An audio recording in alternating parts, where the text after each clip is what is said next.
İkisi de birlikteliklerinin 2. ayının sonunda olduklarına inanamıyorlardı. Sanki sadece bir gün kadar kısa bir zaman önce görüşmeye başlamışlar gibi hissediyorlardı. Aşkın zaman ötesi büyüsüne kapılmış, her anı birlikte geçirdikleri bu dünyada kaybolmuşlardı. Fakat gece uykunun en derin yerinde bir ses Nehir'i uyandırdı.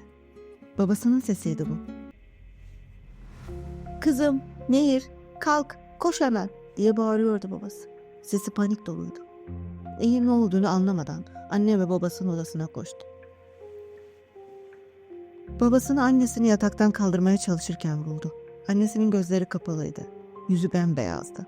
Ter içinde kalmıştı.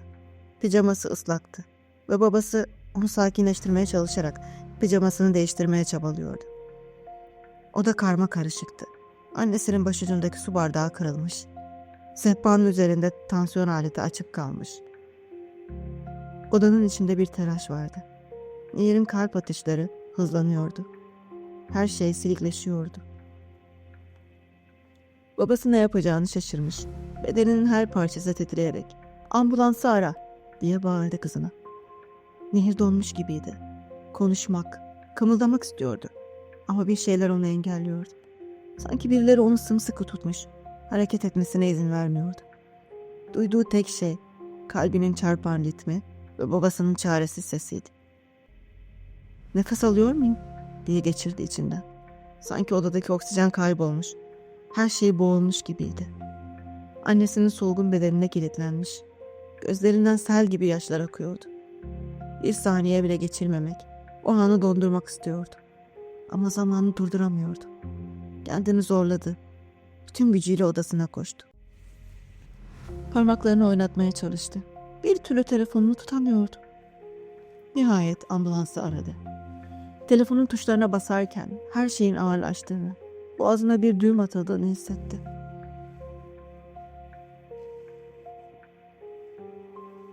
Hastaneye vardıklarında annesine önce acilde müdahale edildi. Sonra yoğun bakım ünitesine aldılar. Nehir ve babası için uzun ve sessiz bir bekleyiş başladı. Yoğun bakım ünitesinin önünde sadece bekliyorlardı. Nehir kulaklarından ambulansın sesini silemiyordu. O siren sesi aklına dolanan bir şarkı gibi sürekli kulaklarında yankı yapıyordu. Nehir'in içi donmuştu. Sanki bir buz parçası kalbini dondurmuş, vücudunu hiç ısınmayan bir soğukla sarhoş etmişti. Ellerini kollarına sararak kendini ısıtmaya çalıştı. Ama hiçbir şey hissetmiyordu. Babası yorgun gözlerle yere çökmüş. Dalgın dalgın yere bakıyordu. Gözyaşlarını siliyor. Derin derin nefesler alıyordu. O da bir şeyleri değiştirememenin yüküyle baş başa kalmıştı. Zaman her geçen saniyede ağırlaşıyor. Her geçen dakika bu bekleyiş daha da katlanılmaz hale getiriyordu. Nehir son zamanlarda Kerem'le vakit geçirmekten evdekilerin durumunun farkında bile değildi. Yine içmiş miydi? Yoksa bu yüzden mi böyle kötüleşti diye düşündü. Anne ve babasını, Ahmet'in halini tamamen unutmuş. Kendini Kerem'in aşkına kaptırmıştı. Kızgındı kendine. Onlarla ilgilenseydim böyle olmazdı diye düşündü. Ahmet'in eve dönüp dönmediğini bile sormayı unuttuğu için bencilliğine çok sinirlenmişti. Çaresizce olduğu yerde dönüp duruyordu. Sonra yavaş adımlarla babasının yanına gelerek "Baba, Ahmet'in durumu ne oldu?" diye sordu. Babası öfkeyle "Şimdi sırası mı Ahmet'e konuşmanın? Bizim derdimiz bize yeter," dedi. Nehir babasının öfkesine rağmen "Haklısın ama merak ettim," diye cevap verdi. Babası biraz sakinleşerek devam etti. "O gün sabah sen işe gittikten sonra Elif geldi. Özür diledi ve son bir şans istedi. Ahmet de kabul etti. Sonra eve döndüler." Nehir sinirli bir şekilde başını salladı. "Nasıl affeder?" Tam başka bir şeyler söylemeye hazırlanıyordu ki o sırada doktor dışarı çıktı. Yüzünde tedirgin ve üzgün bir ifade vardı. Babası ve Nehir hemen doktorun yanına yaklaştılar. Babası "Kaybettik" kelimesini duyduğu an kendinden geçti. Nehir şok içindeydi. İnanmakta zorlanıyordu. Sanki çok kötü bir kabus görüyordu ve bir türlü uyanamıyordu. Göğsüne bir bina çökmüş gibi hissediyordu. Enkaz çok ağırdı. Nefes alamıyordu. Başı dönmeye başlamıştı. Kulaklarındaki sirenin sesi diğer her şeyi bastırıyordu. Baygın babasının sedyede götürülüşünü izledi. Doktorun "İyi misiniz?" sorusuyla kendine geldi ve babasının peşinden gitmeye başladı. Babası biraz sakinleşince cenaze işlemleri başladı. Her şey o kadar hızlıydı ki Nehir'in ne bedeni ne de zihni bu hıza uyum sağlayabiliyordu. Ev kalabalıktı ama bu kalabalığın içinde annesi yoktu. İnsanlar "Başınız sağ olsun" derken üzgün gözlerle bakıyor, üzüntülerinin karşılığında bir teşekkür bekliyorlardı. Nehir bedeninin orada, insanların arasında olduğunu hissediyor ama kalbinin ve aklının başka bir yerde olduğunu düşünüyordu. Bir şeyler yapmalıydı. Bunu düzeltmeliyim. Bu olamaz. Beni bırakmış olamaz. Bütün bunlar rüya mı? Uyanmalıyım. Hemen uyanmalıyım diye geçiriyordu içinden. Babası kalabalığın ortasında oturmuş çaresizce ağlıyordu. Herkes gittikten sonra babası Nehir'e sarıldı ve "Kızım, seni çok seviyorum" dedi. Nehir yüzüne dikkatle baktı ve adamcağızın sanki birkaç gün içinde 10 yıl daha yaşlandığını fark etti. Saçındaki beyazlar artmıştı. Yüzündeki çizgiler ağlamanın yorgunluğunu yansıtıyordu. Babası kızından beklediği teselliyi alamayınca sessizce odasına kapandı. Nehir üzerindeki giysileri çıkarmayı aklının ucundan bile geçirmeden kendine duşa attı. Başı zonkluyordu. Kafasının içinde yankılanan sorularla baş edemiyordu. Annem gitti mi? Beni gerçekten bıraktı mı? Bunu nasıl yapar? Ben ne yapacağım? Artık annem olmayacak mı? Öfke, gözyaşı ve korku birbirine karışmıştı. İçinde tarif edilemez bir acı vardı. Bu acı derin bir kesikten sonra yaranın sızlaması gibi hissettiriyordu.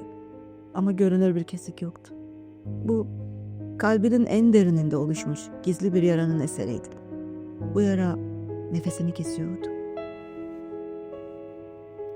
Kerem kaç gündür arıyor. Meraktan deliye dönmüştür diye düşündü. Ama önce nefes almalıydı. Bir nefes alabilsem diye geçirdi içinden. Ne kadar çabalasa da o nefesi alamıyordu. Sanki güçlü bir el burnunu sımsıkı kapatıyor ve onu boğuyordu. Bunu yapamam. Dayanamam. Bunu değiştirmeliyim. Tekrar oraya dönmek zorundayım. Orada Kerem yok. Özgürlüğüm yok. Ama annem var. Annemi geri almalıyım. Başka çarem yok. Bunu yapamam diye içimden geçirdi. Gözleri yanıyordu. O karanlık gözler kan çanağına dönmüştü. Özgürlüğünü kaybetmek, Kerem'i kaybetmek kadar korkutmuyordu onu. Çaresizdi. Kendini bir uçurumun kenarındaki ince bir ipin üzerinde gibi hissediyordu. Ne yürümeye, ne durmaya, ne de düşmeye dayanabiliyordu. Tek istediği bu dayanılmaz ağrının dinmesi ve tekrar nefes alabilmekti.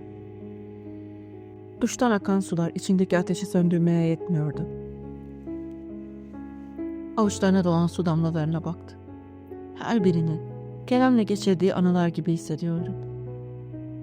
Ancak o anılar parmaklarının arasından kayıp çaresizce yere dökülüyor ve sonsuzluğa karışıyordu. Islak giysiler bedenine yapışmış, ağırlığını hissettiriyordu. Banyodan çıktı. Pantolonun paçalarından yere süzülen suları aldırmadan dolabının kapağını açtı ve topacı çıkardı. Gözyaşları içinde onu çevirmeye başladı.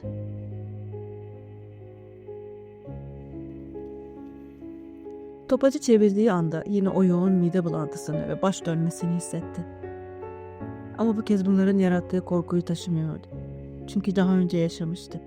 İçini kemiren asıl korku, topacı çevirmenin işe yaramamış olma ihtimaliydi. Gözlerini açtığında kendi odasında yatağındaydı. Sıçrayarak kalktı ve hemen annesiyle babasının odasına koştu. Annesini yatağında uyurken görünce tüm bedenini ele geçiren, katlanılmaz bir ağrıyı dindiren, morfinin yarattığı ani rahatlama hissini iliklerinde hissetti. Annesinin yanına koştu ve gözyaşlarını tutamayarak sımsıkı sarıldı.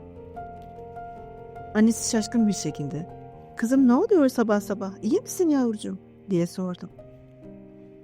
Nehir olanlara anlatsa inanmayacaklarını biliyordu. Gözyaşlarını silip sakin olmaya çalışarak "İyiyim anne.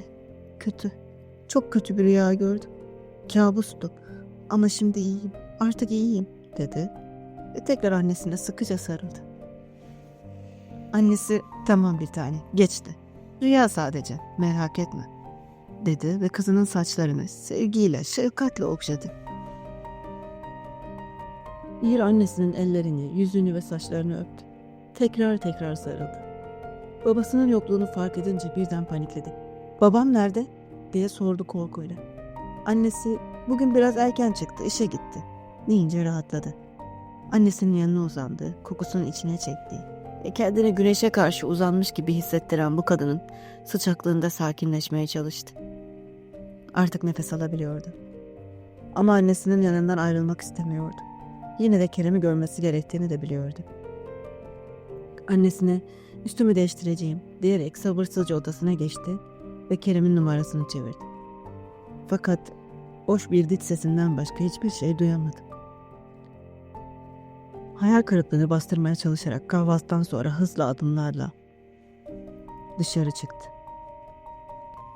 İçinde umut ve korkuyla kafeye doğru yürüdü. Kafeye vardığında içeri girip Kerem'i sordu. Ancak aldığı cevap yüreğini sıkıştırdı. Burada böyle biri çalışmıyor. Nefesi yeniden ciğerlerini terk ediyordu. Sakinleşmeye çalışarak bu kez Kerem'in evine gitti. Ama oradan da "Bu apartmanda böyle biri yaşamıyor," cevabını aldı. Gözyaşlarına hakim olamıyordu. "Onu bulmalıyım, tekrar bulmalıyım ama nasıl, ne yapacağımı bilmiyorum," diye düşündü. Çaresizce apartmanın merdivenlerine çöktü. Ellerini yüzüne kapattı. Elinden gelen tek şeyi yaptı. Ağladı. Dakikalarca etrafından gelip geçen insanları aldırmadan. Sessizce ağladı. Kerem'le bu dünyada tanışmadığını biliyordu.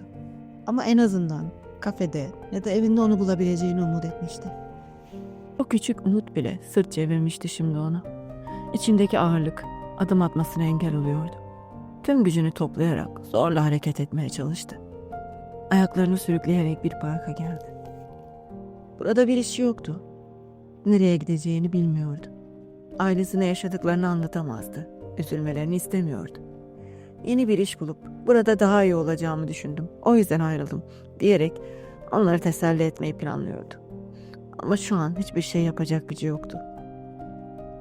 Bir banka oturdu ve çaresizlik içinde ağlamaya devam etti. Etrafından gelip geçen insanları izledi. Acaba onlar da benim gibi acı çekiyor mu? Çaresiz, nefessiz hissediyor mu? diye düşündü. Sadece ağlıyordu. Kaybetmek zorunda kaldığı mutluluğa, içini kavuran boşluğa ağlıyordu. Ömür boyu süreceğinden emin olduğu yalnızlığa ağlıyordu.